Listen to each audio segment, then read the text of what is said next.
Buenos días, estudiantes. Hoy vamos a hacer la retroalimentación de la evaluación de lengua castellana. Pero antes vamos a iniciar con un video que se llama El árbol confundido. Había una vez un hermoso jardín con manzanos, naranjos, perales y bellísimos rosales. Todos estaban satisfechos y eran felices. Sin embargo, no todo era alegría en el jardín, pues había un árbol profundamente triste porque no sabía quién era. El manzano le decía que le faltaba concentración. Sí, realmente lo intentaba, pero sí, realmente lo intentaba. Podrás tener sabrosas manzanas. ¿Ves qué fácil es? No lo escuches, le decía el rosal. Es más sencillo tener rosas. ¿Ves qué bellas son? El árbol intentaba todo lo que le sugerían y como no lograba ser como los demás, se sentía cada vez más frustrado. Un día llegó hasta el jardín el búho, la más sabia de las aves, y al ver la desesperación del árbol exclamó: No te preocupes, tu problema no es tan grave. Lo tienen muchísimos seres sobre la tierra. No te daré la solución, yo te daré la solución. No dediques tu vida a ser como los demás quieren que seas. Sé tú mismo, conócete y para lograrlo, escucha tu voz interior. El búho desapareció. Mi voz interior. ¿Ser yo? ¿Ser yo mismo? ¿Conocerme? Se preguntaba el árbol, y cerrando los ojos y los oídos, abrió el corazón y por fin pudo escuchar su voz interior diciéndole: Jamás darás manzanas, porque no eres un manzano, ni florecerás cada primavera, porque no eres un rosal. Eres un roble, y tu destino es crecer grande y majestuoso, dar cobijo a las aves, sombra a los viajeros, belleza del paisaje. Tienes una misión, cúmplela. El árbol se sintió fuerte y seguro de sí mismo y se dispuso a hacer todo aquello por lo cual estaba destinado. Así, pronto llenó su espacio y fue admirado y respetado por todos. Entonces el jardín fue completamente feliz. Bueno, amigos, espero les haya gustado la lectura. En él va impreso un mensaje bien interesante. En la vida, los seres humanos, cada uno de nosotros somos únicos. Somos seres que no admitimos comparación. Somos seres que de alguna manera tenemos que aprender a conocernos, permitir que podamos crecer, cumplir la función para la que estamos preparados, y para ello es necesario reconocer nuestras limitaciones y explicar nuestras posibilidades. Ese es el primer paso para ser feliz. Espero les haya gustado, hayan sacado sus propias conclusiones, sus propias reflexiones, y vamos a continuar con nuestra retroalimentación de la evaluación. Pregunta número 1. ¿Qué es la lengua? La lengua es un sistema natural de comunicación. Es un sistema eh, donde le permite al ser humano interactuar con otras personas. Es un sistema o un conjunto de sistemas, de formas o signos orales y escritos que sirven para la comunicación. Es el elemento primordial para que los seres humanos podamos entenderlo, podamos tener un entendimiento, una comunicación y así podernos lograr que haya una retroalimentación el uno con el otro. Pregunta número 2. ¿Qué es un dialecto? Dialecto son las diferentes formas de expresión de las regiones determinadas. En Colombia hablamos el idioma español, pero en cada región tiene su propia forma de expresarse. Tienen ciertos términos que son muy propios de cada región. Tenemos el dialecto costeño, el dialecto paisa, el dialecto pita, el dialecto tolimense, bueno, entre otros. La pregunta número 3, ¿qué es el habla? El habla es el acto individual que cada uno de nosotros, los seres humanos, tenemos para poder comunicarnos. Nosotros los seres somos exclusivos en poder hacer uso de nuestra lengua a través del habla. Es cada vez que hago yo uso de mi lengua. Esa es el habla. Pregunta número 4. ¿Cuál de los siguientes términos se considera que es usado por un grupo social determinado?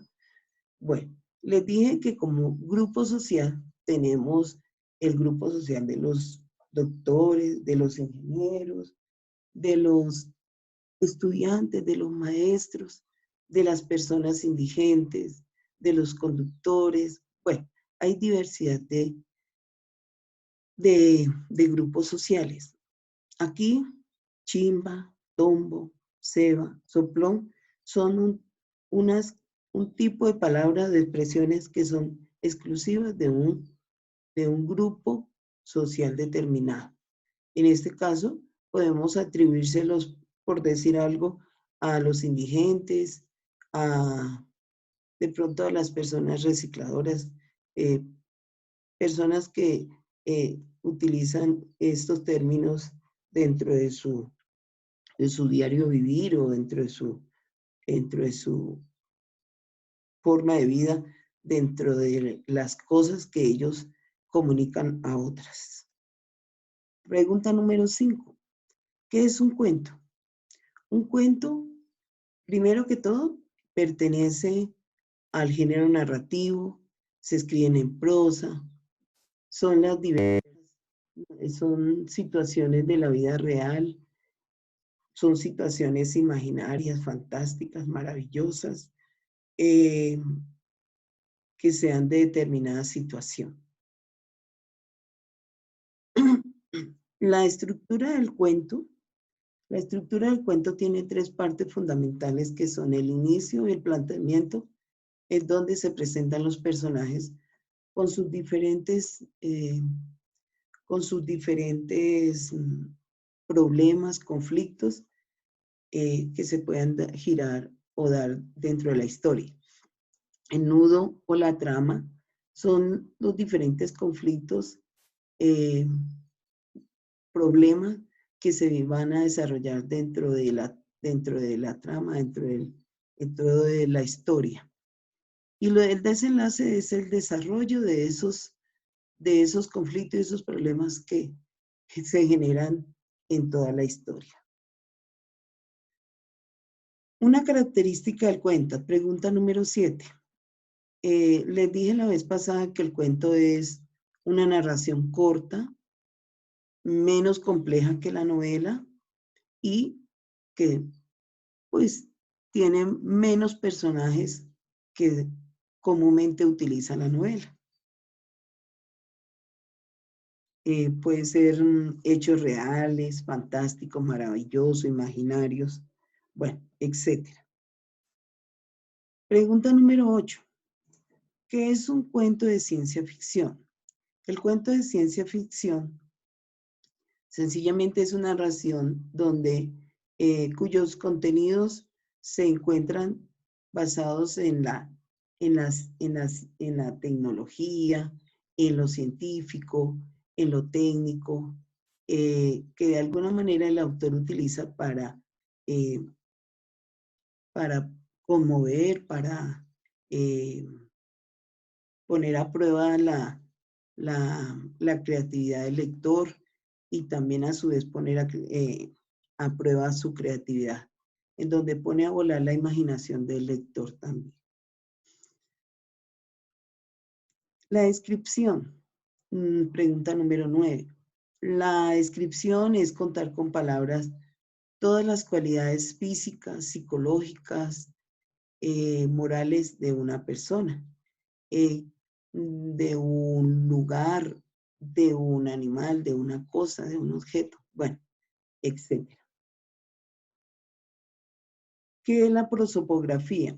La prosopografía simplemente se encarga de describir los rasgos físicos de una persona, única y exclusivamente de una persona, su parte externa, alto, moreno, de pelo negro, de cabello rizado, de labios gruesos, de ojos grandes, bonitos, bueno, etcétera, etcétera. ¿Qué es la etopeya? Pregunta número 11. Aquí sencillamente es algo que tiene parte de la prosopografía, pero a su vez se encarga también de describir la parte moral y la parte psicológica de una persona. Aquí sencillamente van a mirar la forma de ser, la forma de pensar, su espiritualidad, sus sentimientos, bueno, etc. En la pregunta número 12 se va a mencionar lo que son las homófonas. Recuerden que las homófonas son palabras que tienen significado y escritura diferente, pero su pronunciación es muy similar. Y es el caso de la pregunta número 11, donde dice, tranquilízate y bebe una taza de té mientras lees el diario, pues la tasa de desempleo de este mes te alarmará. Esa taza de té es la taza, el recipiente donde se toma líquido y es con Z. Y la tasa de desempleo es un porcentaje que se utiliza y es con S. Esta mañana mi amigo, pregunta número 13. Esta mañana mi amigo me reveló que su padre se rebeló contra el sistema en su juventud. Esta mañana mi amigo me reveló, me contó, me dijo, contar, revelar un secreto, decir algo, ese es con V, y que su padre se rebeló de rebelión, de rebelarse, disgustarse, molestarse.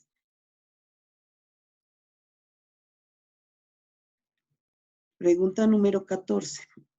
No entiendo cómo ves que aquella vez ni siquiera te conocía. No entiendo cómo ves, ese ves es del verbo ver, con S, que aquella persona, que aquella vez, con Z de oportunidad de momento, ni siquiera te conocía. Pregunta número 15. ¿Qué es una oración? Una oración es un conjunto de palabras que llevan impreso un significado. Recuerden que toda oración tiene un sintagma nominal y un sintagma verbal, lo que nosotros comúnmente llamamos como sujeto y predicado.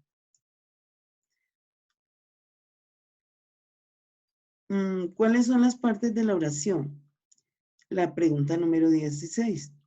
Bueno, anteriormente les dije que toda oración tiene un sintagma nominal y un sintagma verbal, que es lo que nosotros comúnmente llamamos como sujeto y predicado.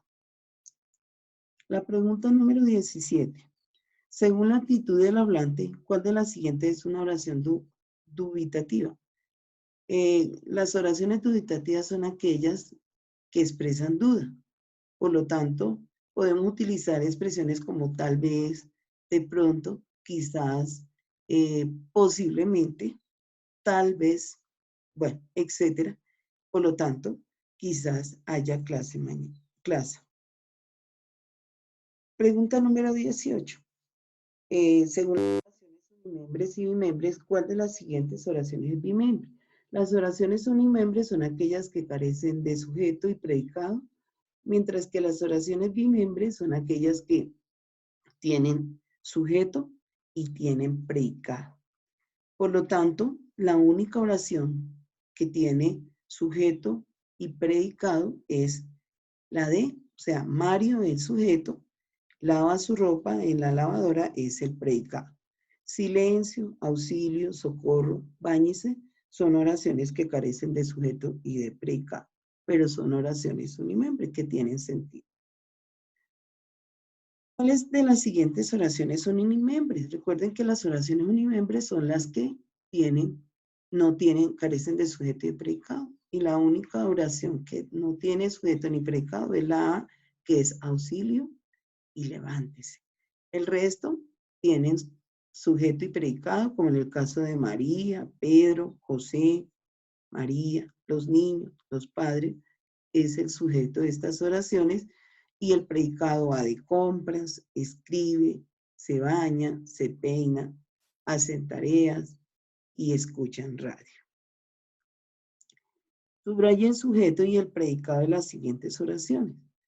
Los niños de sexto van a la convivencia, los animales del bosque tienen miedo de los incendios, el presidente dona casas a los refugiados y cantaron los niños los villancicos. Los niños de sexto es el sujeto y van a la convivencia el predicado. Los animales del bosque es el sujeto y tienen miedo de los incendios es el predicado. El presidente es el sujeto, dona casa a los refugiados es el predicado y los niños es el sujeto y cantaron villancicos es el predicado. Bueno, niños, esta es la retroalimentación. Espero que ustedes hayan sacado sus propias conclusiones, hayan sabido responder a cada una de las preguntas y espero que se hayan despejado dudas con relación a lo que tenían de la evaluación. Ahora vamos a hablar un poquito de lo que es el plan lector. Recuerden que el plan lector que les correspondía a ustedes era el de Terror de Sexto B. Terror de Sexto B, una obra muy interesante, donde la señora Yolanda Rayo se inspiró en la vida cotidiana que viven tanto estudiantes como padres y profesores en una escuela, ¿no? Todas aquellas situaciones, momentos, dificultades, problemáticas que se vienen en torno a una escuela. La señora Yolanda Reyes, colombiana de Bucaramanga, nació en 1959, escritora, inclinada desde muy temprana edad al cultivo de la creación literaria. Estudió ciencias de la educación en la Universidad Javeriana de Bogotá y amplió sus estudios en España, en el Instituto de Cooperación Iberoamericana. En el campo de la pedagogía, centró sus esfuerzos en la enseñanza y desarrollo del gusto por la lectura en la primera infancia. Por eso es que ella, todos estos libros que ha escrito, pues tienen mucho que ver con jóvenes como ustedes, jóvenes desde la edad de niños, desde la juventud, inclusive hasta para adultos también, porque ella ha sido una de las personas que sus escritos no solamente los hizo pensando en la juventud, sino también en la persona adulta, para que de alguna manera pueda,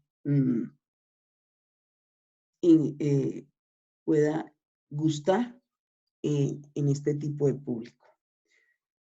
El género literario de terror de sexto B es una novela.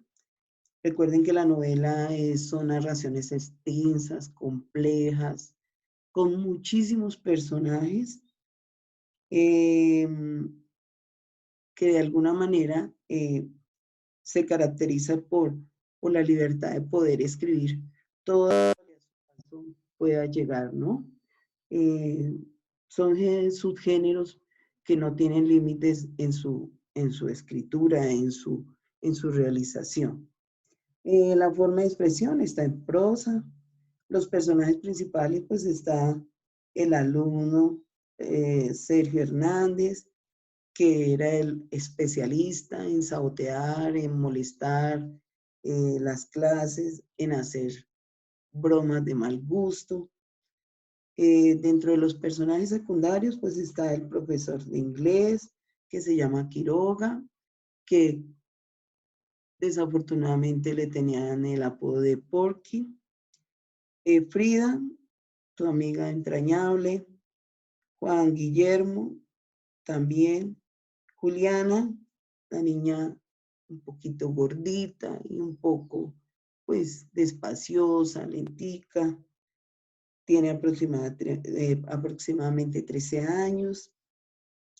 Es bajita y de alguna manera tiene miedo de hacer deporte en su colegio, pues debido a su contextura. Federico Nieto, que es otro estudiante de natación, que también pues siente miedo porque va a participar en el primer campeonato de natación que hay ahí en la escuela. Mauricio es un muchacho demasiado alto y es de peso pesado, pero él practicaba el deporte. La vida cotidiana que viven los alumnos en el colegio es pues esa vida de estudiante, en ocasiones de sabotear, de molestar, de hacer bromas pesadas, de vivir el amor, la amistad, el humor. Bueno, dentro de las acciones se desarrolla en España, en el entorno de una escuela. Esto es en el siglo XX. Y pues el tiempo que transcurre en esta novela es de muchos días. El autor inspira toda la época o etapa de lo que es la escuela. El libro de terror de Sexto B es un libro que fue publicado aproximadamente en el año 1995 y es un libro muy sencillo, ameno, divertido para todo tipo de lectores como ustedes, niños, jóvenes que están en la edad de colegio, en la edad de la escuela, en donde todas y cada una de estas fechorías les traen recuerdos a su mente, les traen aquellas picardías o historias que en algún momento de su vida también las ha realizado. Espero que realmente hayan leído el libro, se hayan divertido, hayan gozado, hayan disfrutado el contenido del libro, porque realmente fue un libro bastante interesante. Niños, que Dios los bendiga. Espero que estén acatando todas y cada una de las normas que ha establecido el gobierno debido a esta pandemia. Esperamos que nuestras familias estén muy bien, estén gozando de perfecta salud, que no tengan contratiempos, sigamos normas, cuidémonos, ayudemos a cuidar a las demás personas para que así podamos estar en familia. Disfruten este tiempo que tienen, disfruten, disfruten todo lo que a su bien han podido compartir en estos días en familia. Buen día. Dios los bendiga y los acompañe durante este proceso. Nos estaremos viendo más adelante y espero realmente poder seguir colaborándoles con estas clases virtuales. Que tengan un feliz día.